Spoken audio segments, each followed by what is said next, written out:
Wake up with the news and information you can trust. Starting your day the right way with the Andy Griffin Show. This is News Radio 890, 92.5 KDXU. It's Friday. How you doing, man? It's 9:08 on KDXU. I'm Andy Griffin here from the North Bluff Studios, KDXU. Mello is not here today, so we're flying solo. It's okay. I like being here alone, although I don't have a call screener, so I may, if someone calls and they're bolded, I may have to cut them off in a short manner, but and then we'll edit that for public consumption later on.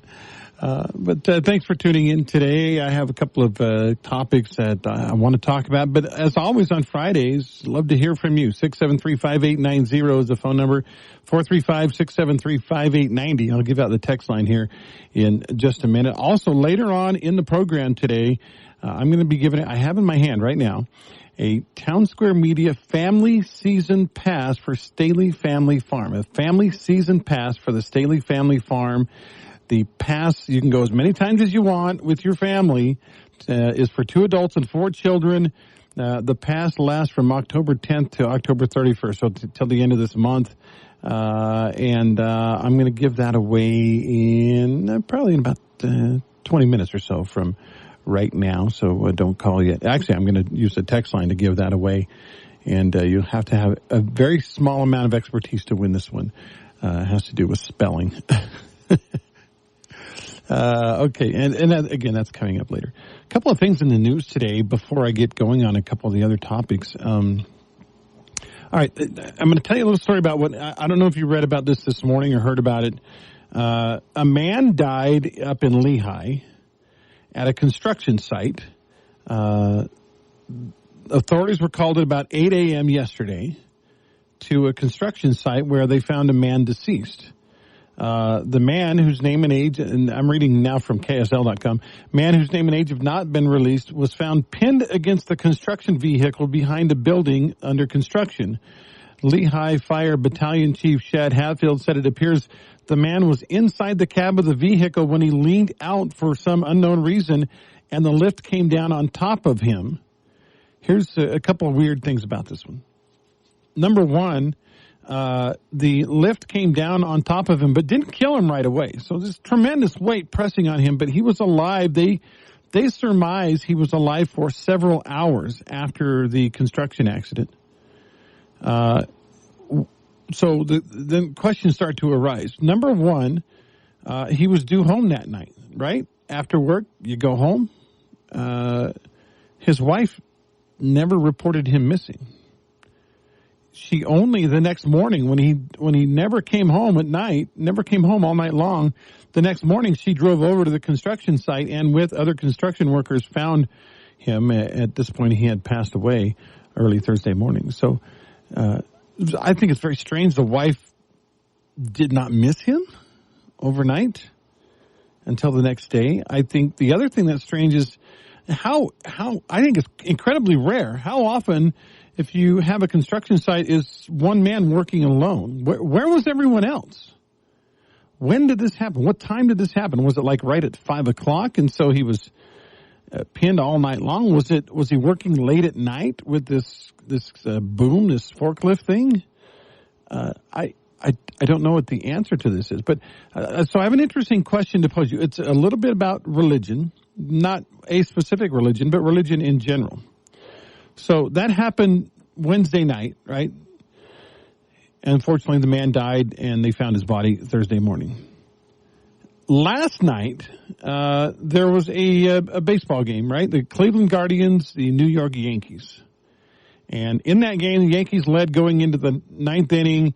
The Guardians hit a home run to tie it and send it into extra innings. And then in the 10th inning, bottom of the 10th, a guy by the name of David Fry hit a home run, a 2-run walk-off home run to give the Guardians a victory and pull them within 2 games to 1 of the Yankees. Don't know what's going to happen in the rest of the series, but I find this interesting.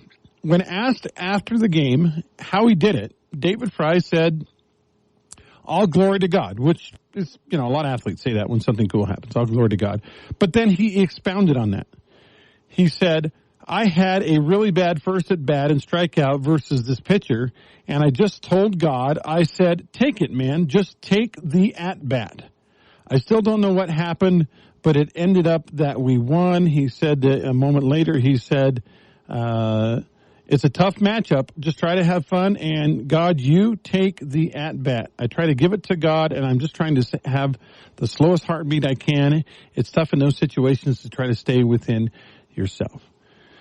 Okay, I've always, now don't get mad at me if if you're very religious about this kind of thing, but I've always had a problem with people thinking, and maybe it's my problem, maybe it's a personal thing, but people thinking that God is going to help them hit a home run, or God is going to help their football team win a game. God is going to help someone run faster. The reason I bring the two stories up together, imagine you're this guy who had the forklift trap him, pin him, tremendous amount of weight. I surmise thousands of pounds of weight pressing down on him. No one's around. Don't you think that this guy pleaded with God, God save me, God please send someone to my aid. Please give someone the prompting to drive behind this building, find me, and help me get out of here before I die. Was God too busy helping David Fry hit a home run to help the guy? I don't think so. So for me to have David Fry say, you know what, I handed the at-bat over to God and let him swing the bat. What person in their right mind could possibly believe that God would help David Fry hit a home run and not help this construction worker guy get rescued? That doesn't sound like my God. That doesn't sound like a deity that is very fair. So, I appreciate David Fry giving God credit. Maybe credit that his belief in God has helped him calm down. Maybe credit that, prayer helps him. Prayer to God helps him to calm his nerves. But I kind of take offense a little bit that he really believes that God hit that home run and God wouldn't rescue a guy who had a forklift pinned against his chest in Lehi, Utah. I'm just not buying that one. I don't know. Let's see. All right. So we'll move on with that. We'll go on to something else. This is interesting to me. So, in the news today, and by the way, if you want to comment, 673-5890. Actually, I got a caller right now. So we'll take a call first and then I'll move on to the next topic. Hey, thanks for calling in. What do you think about it? Well, I think the Bible says with everything in prayer and supplication, come to the Lord. So I think, yes, you should pray about everything, every little tiny thing. Okay. And if it's the Lord's will, he will answer your prayer. But if it's your time to go, well, you're going to go. So we just have to ask for prayer. I know that I've asked for major prayer, and I had one prayer answered within about 5 minutes. That was huge. And then I've had other prayers that I've prayed for 8 or 10 years. The Lord always answers prayer, but on his time, in his time. Okay. Not on your time or my time. Yeah, that's good. I agree. That's good. What do you think, though, of the idea that this baseball player said God hit the home run for him, basically? Well, he didn't say God hit the home run. God helped him make that home run. He said, if God... you ask for prayer, the Lord helps you. He said, God, take the at-bat. I'm turning it over to you. Mm-hmm. Yeah. Well, and there's prayers like, Lord, take the wheel when you're driving. Jesus, take the wheel. That's the right. Lord does. Yeah. Yeah. And he does. Yeah. He can. He will. He's a huge God. He doesn't. He can. He's watching and listening for everything. Yeah. So, and he says with prayer and supplication, come to him with everything in prayer.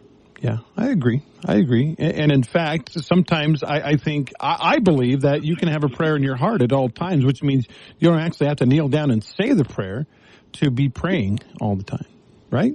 Mm-hmm. So. And when you pray, sometimes you don't even know what you need prayer for. So good you're point. praying for really, you're praying for really, just help me, Lord, your will be done. Yeah. So, and his will is done. Yeah. So that's all I have to say. Cool. Well, I appreciate the call. Thanks for calling in today. Okay, bye. 918 on KDX. I want to talk about now inflation for a second. So this story came across the wire, and I thought it was kind of a good launching point to this topic.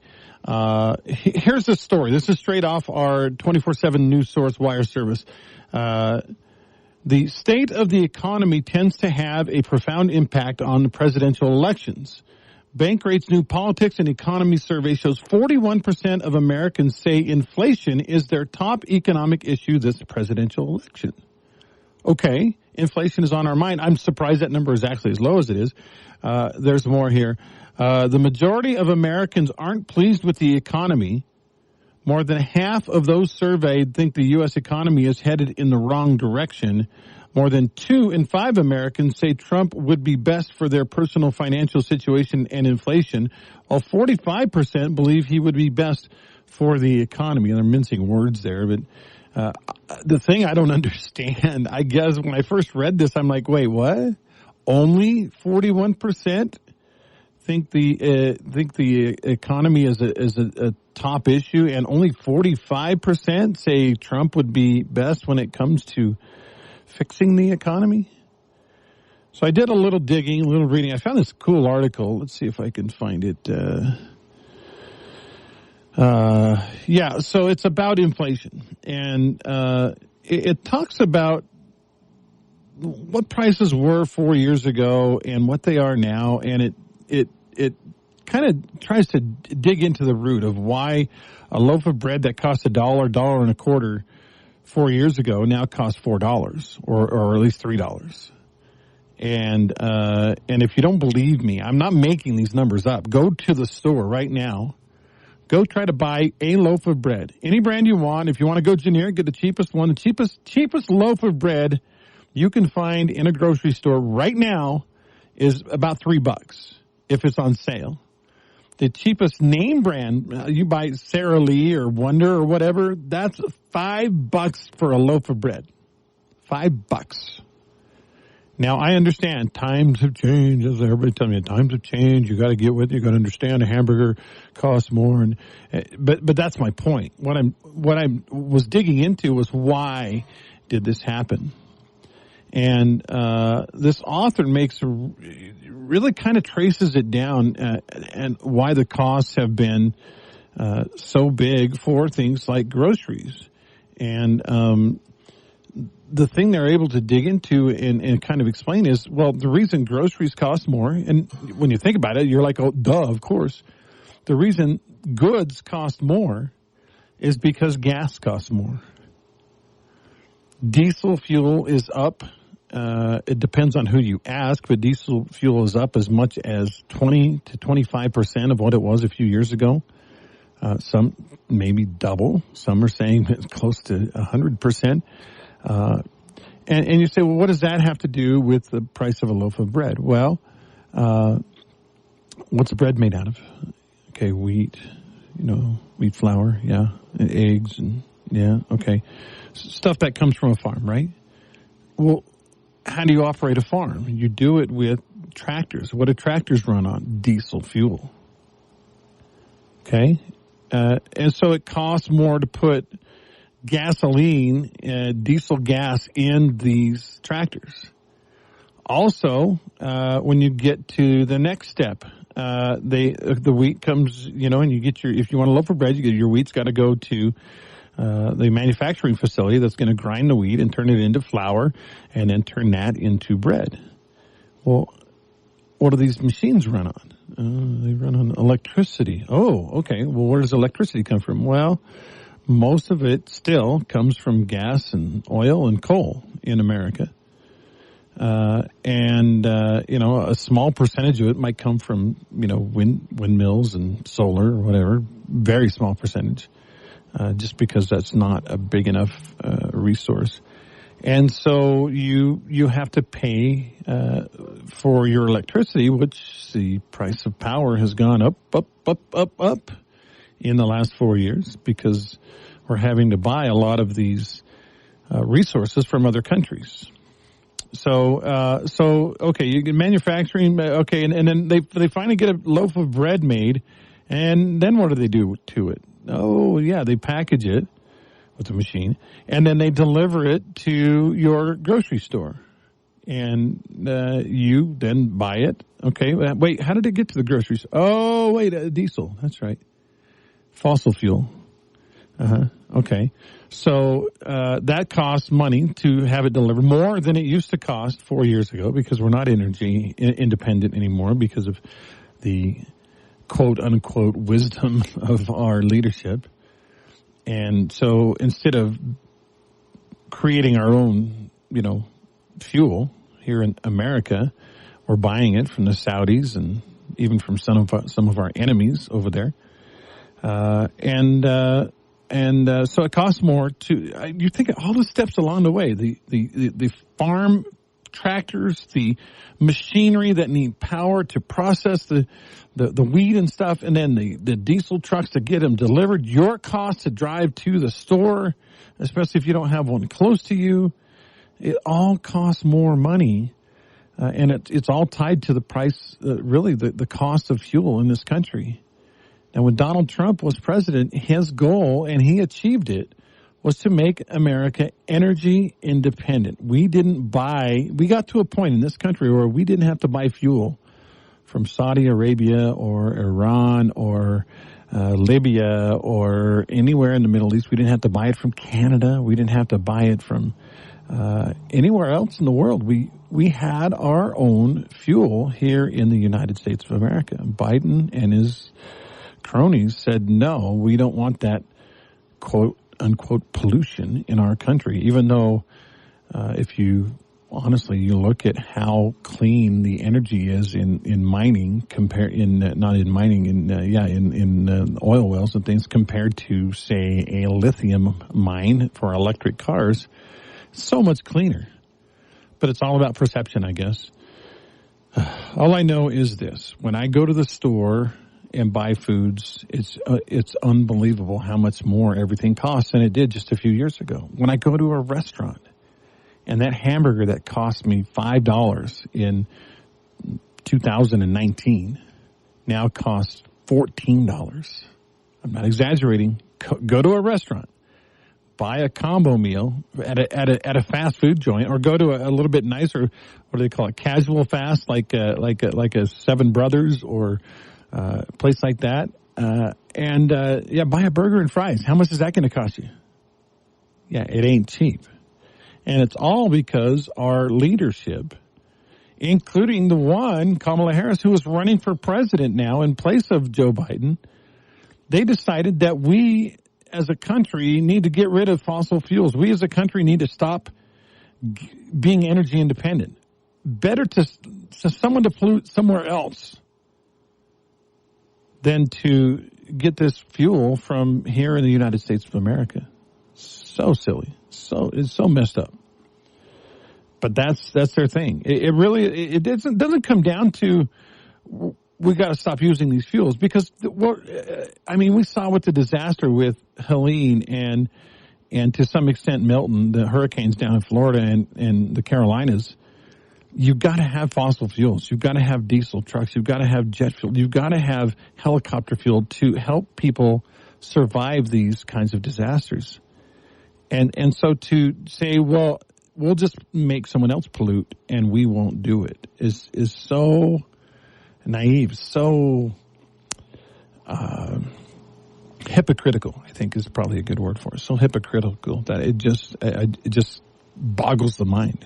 It boggles my mind.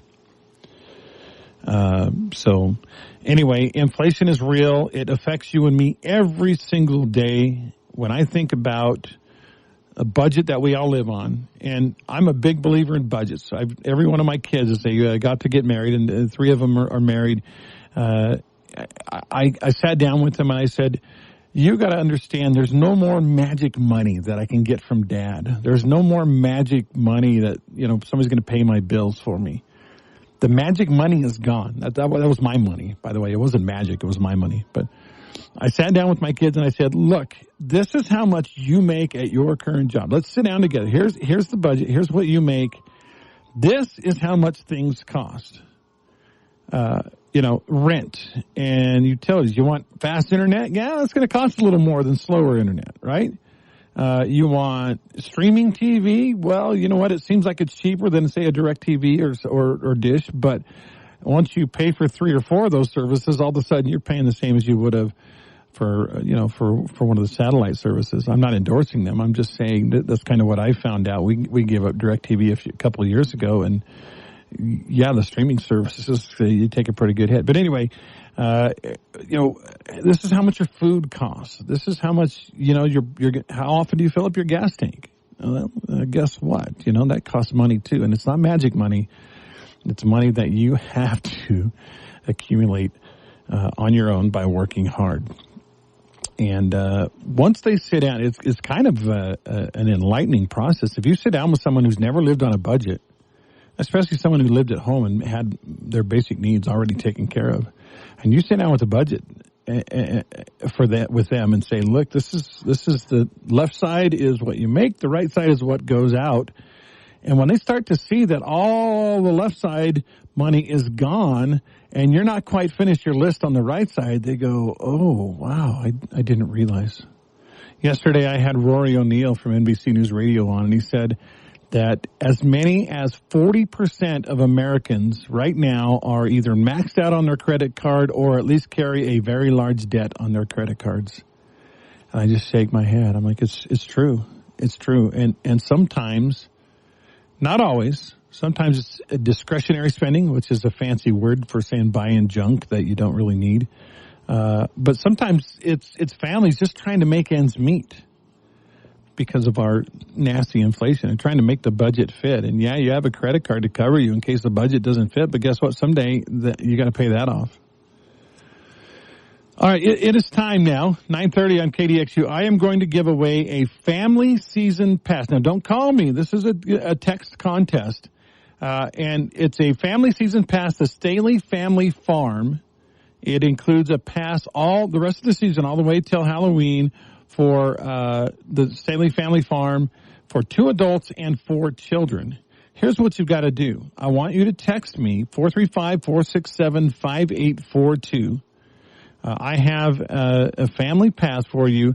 You have to text the word Staley to me, but you've got to spell it right. If you spell Staley wrong, you don't win, okay? It's a family pass, 2 adults, 4 children, at 435-467-5842. Text the word Staley, spell it correctly, and we'll name a winner when we come back after the break. Let's see. I'll just take the first person to spell Staley right wins the pass. Do include I'll text you back if you want, and you can then give me your name, and we'll take care of business there. But Staley Family Farm Family Pass on the line right now. Text me 435-467-5842. Let's do a weather break now. Wake up with the news and information you can trust. This is the Andy Griffin Show on News Radio 890, 92.5 KDXU, Southern Utah's news talk leader. Hey, congratulations to Becky. She is the winner of the Family Pass for Staley Family Farms. And yes, she spelled Staley correctly.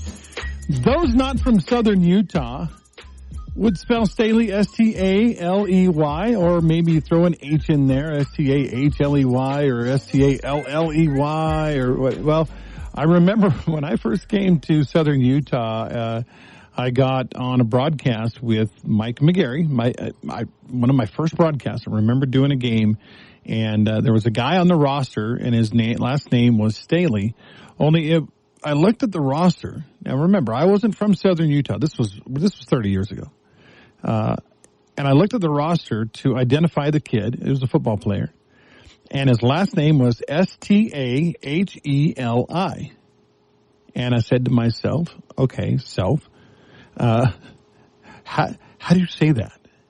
Mike hadn't said his name yet. I think he was on defense. I think he made a good play or something, and I was going to mention his name. And I looked at the name and I thought, and I'm like, all right, I'm on live radio. People are listening. I don't want to sound stupid.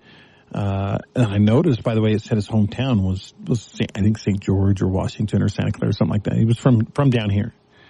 And I thought to myself, okay, don't blow this man.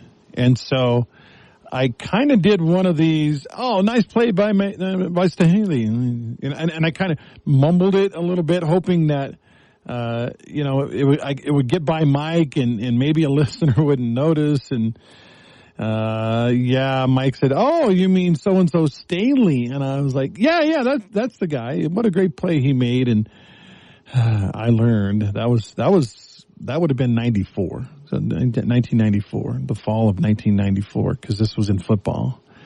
And, that was my first year doing football with Mike on Dixie College games. I was embarrassed. I'm like, man, the other thing I did, I don't even talk about embarrassing moments. Same season, maybe the first or second game of the year, Mike and I had never done color with Mike before, but we clicked. Mike and I made a great team. We really did. We won like 10 years in a row. We won best live sportscast in the state of Utah. And it was really awesome. We had this great chemistry, but, it was my first or second game, and there was a kid on the roster from the other team. And he was from a place spelled Jerome, Idaho, right? And so I saw his name, right? And I was like, okay, that looks like Jerome. But somewhere in the back of my mind, I remember thinking, somebody told me once that's Jeremy, not Jerome. So I'm going to go with it. And I said, hey, wow, what a nice play by so-and-so from Jeremy, Idaho. And Mike gave me this look like, okay.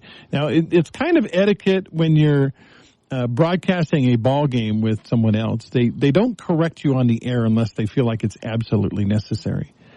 And so Mike, I think he felt like he had to make sure that we said it was the correct town. So Mike said, it's actually Jerome, Idaho. And I was like, Mike, I did for 1 year. I lived in Idaho after college. I said, Mike, I lived in Idaho.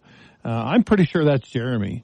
Well, little did I know, Mike was from a town called Shelley, Idaho, which is roughly less than an hour from Jerome, Idaho.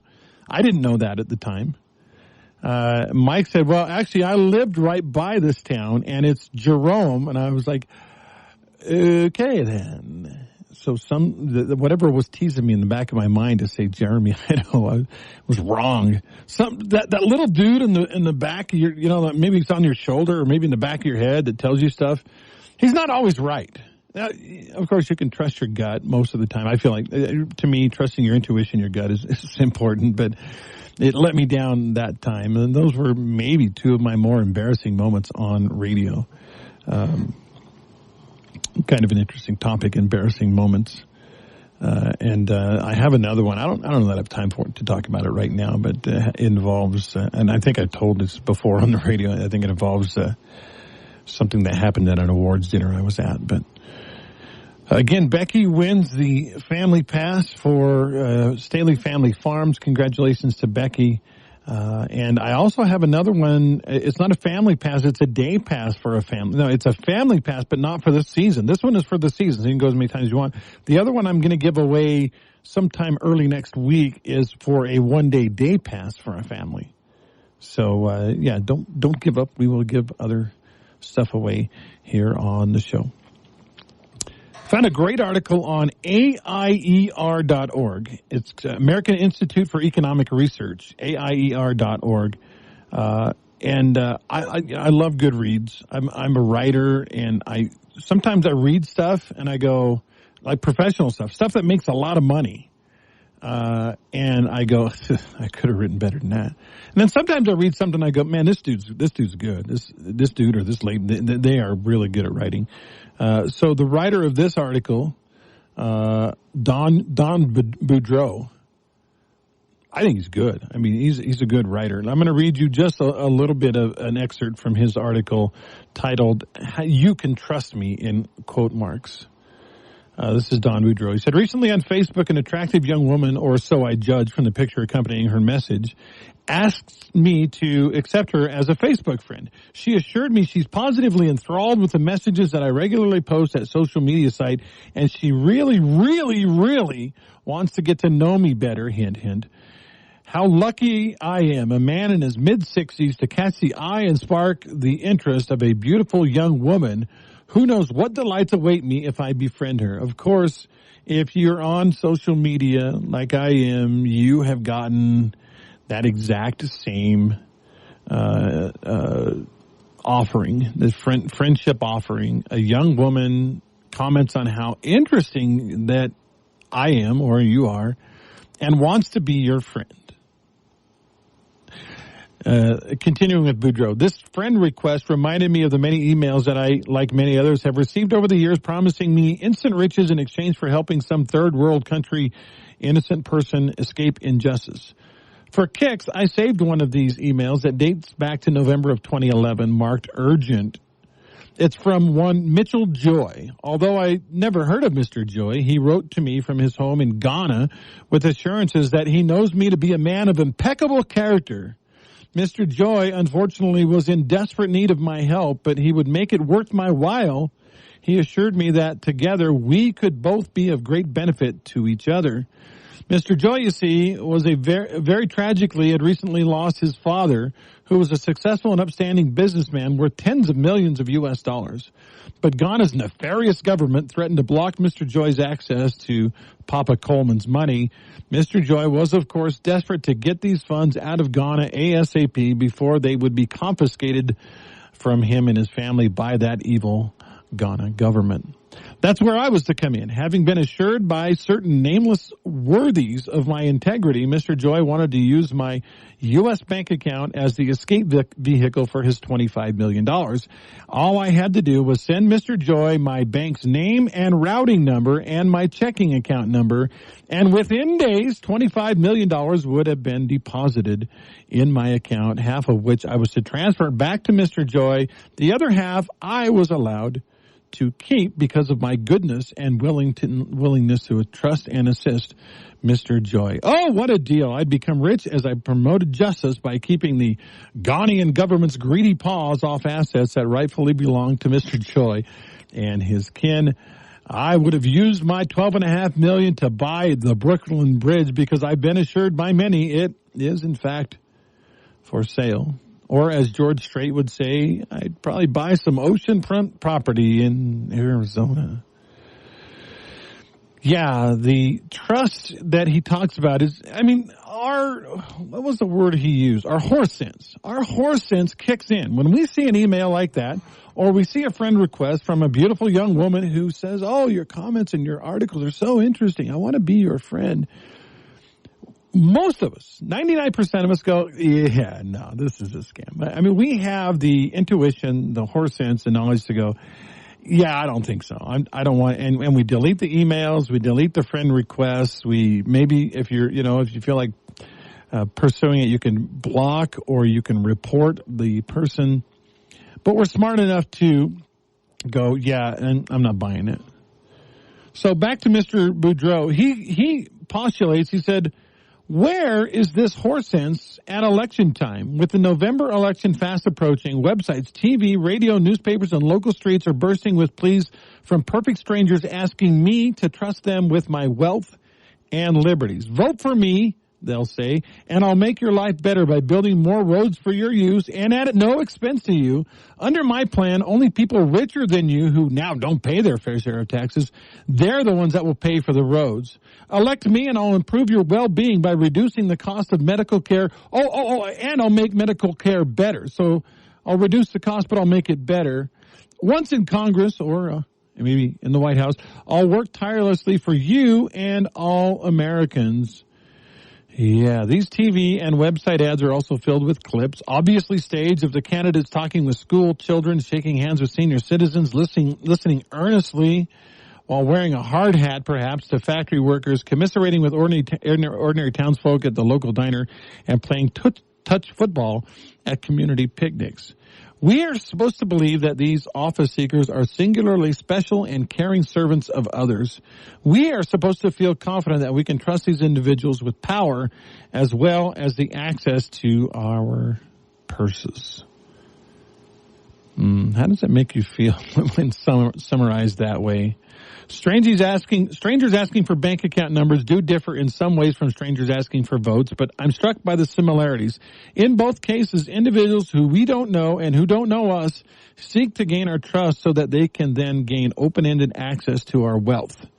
In both cases, the strangers seeking our trust proclaim there to be a special personal connection between them and us, and in both cases, there is every reason to distrust these proclamations. It's too bad that at the same time, that same horse sense that stoutly and successfully counsels us to dismiss Joy Coleman and others like him and the eager young ladies on Facebook abandon us, so very many of us, right around election time. Yeah, maybe if we'll use some horse sense as we fill out that ballot that should be in our mailbox yesterday or today, maybe, just maybe, horse sense will win, and that inflation I was talking about earlier, maybe that will stop going up. We'll be right back. All the latest news, weather, traffic, and sports, just like you like them. You're waking up with the Andy Griffin Show on News Radio 890, 92.5 KDXU, Southern Utah's news talk leader. 9:51 on KDXU. Good morning to you. Thanks for listening today. And again, congratulations to Becky winning the Saley Family Farm Pass. Just got about 6-7 minutes to talk about some cool things about the state of Utah. I love living in Utah. It was interesting. When I first moved to Utah, I did not want to come. I was a teenager. I wasn't given a choice. My parents said, "You're going." I said, "No, I'm not. I'm going to stay here in Texas. I'm not going." So they sent me on a pioneer trek to Utah on a bus with the rest of the people from my ward, my group there down in Victoria, Texas. And we hiked in the mountains of Utah on a pioneer trek led by the folks at BYU. In the meantime, the trek took, 7 days, 9 days, whatever it was. In the meantime, while I was gone, my parents packed up the house and moved to Utah. I was like, wait, now what? Yeah, I think they said, all right, instead of making you move, we're going to just move without you. They probably could have used my help, but I was I guess I was a stubborn teenager who was like, I'm not going to help because I don't want to move. I don't know. But anyway, I've been in Utah with the exception of less than a year in Idaho and 2 years as a missionary on the East Coast. I've been in Utah for 44 years now. I guess if you subtract maybe roughly 3 years when I was out of the state, so 41 years.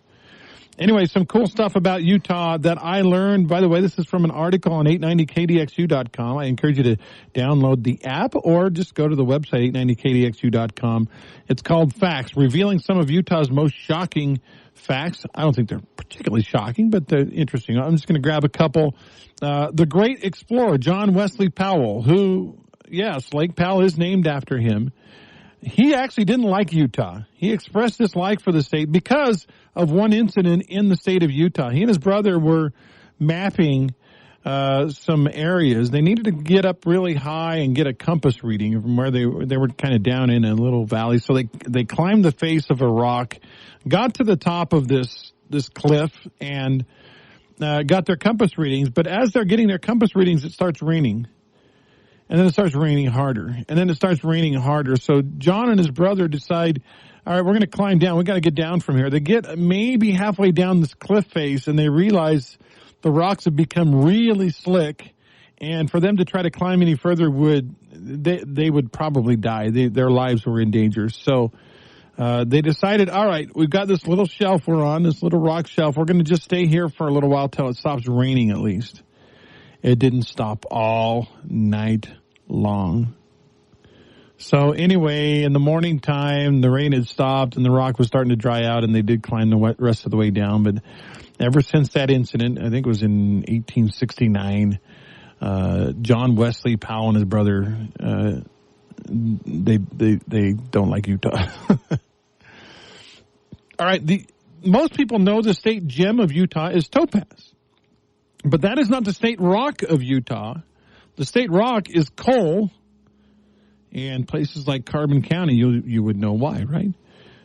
One of the world's most prolific serial killers, two of the world's most prolific serial killers were from Utah. Ted Bundy and Gary Ridgway were both Utahns. Bundy confessed to killing at least 30 people, although authorities believe that number was much higher. He started his killing spree when he was a law student at the University of Utah, and it was a teenage Utah girl, 18-year-old Utah girl, that brought Bundy down. She was able to escape from his grips and identify him, pick him out of a lineup, and Ted Bundy was sent to jail. By the way, I didn't realize this. Bundy, so he had done killings in Utah and in Colorado, among other places. Colorado got him first. They put him in jail they sentenced him to life in jail. He actually escaped from Colorado's grips, went to Florida, continued his killing, and finally Florida caught him. And Florida, he's now in a prison in Florida. He actually never went to jail in the state of Utah. Here's a little known fact. This happened in, let's see, I think it was the early 80s, maybe late 70s. Dugway Proving Grounds has long been known as a place that tests poison gas for the use in warfare. It has a bad reputation, right? Well, back in the 70s, Dugway Proving, less than 30 miles from Dugway Proving Grounds, a herd of sheep, and when I say a herd, we're talking about 6,400 sheep, all dropped dead outside of Dugway Proving Grounds. Well, when 6,400 sheep die all at once, the scientists want to know what happened. So the scientists came out the federal scientists came out and tried to figure out why the sheep died. They could not figure. They thought it was a poison plant. They had no idea why the sheep died. They did notice, however, that less than 30 miles away was Dugway Proving Ground. So the feds talked to the U.S. Army over at Dugway and said, "Hey, did you accidentally release some nerve gas and kill all these sheep?" The Army's official statement was, "No, we did not do that. We did not lose track of any nerve gas. No, nobody has been harmed. No sheep have died because of us. It wasn't us. We didn't do it." Well, the investigators and scientists wouldn't let it go. They're like, "Yeah, but we got all these sheep right over there that died suddenly. A whole herd, a gigantic herd of sheep. In fact, there were 6,400 dead instantly. There were another 500 or 600 that were so sick and incapacitated that they actually went ahead and put them down. And so almost 7,000 sheep. And after an investigation and finding out the cause of death on some of these sheep, the Army finally, the scientists finally said, "Yeah, listen, they died from what looks like VX nerve gas, nerve agent. And the only way they could have gotten that was if you guys did it." And so in an internal memo, the Army clandestinely agreed they might have had something to do with it, but they take no financial responsibility or any other responsibility for what happened to those sheep. Yeah. I got one more for you. The infamous Donner Party. Remember them? They resorted to cannibalism when they got trapped in the mountains when it was freezing. Did you know the Donner Party actually came through the Salt Lake Valley in 1846, a year before Brigham Young and his pioneers came through? They decided, the Donner Party, that this was not, in fact, the right place. They kept going despite the approaching winter. And, in the winter in the mountains of California, that's when the Donner Party did, well, what they did. And it turned out to be a very bad idea. Probably should have stopped in Salt Lake. I'm just saying. This has been the Andy Griffin Show. Thank you for participating, for your texts and your phone calls. It's time to go to news, and then Clay and Buck will be with us here on KDXU.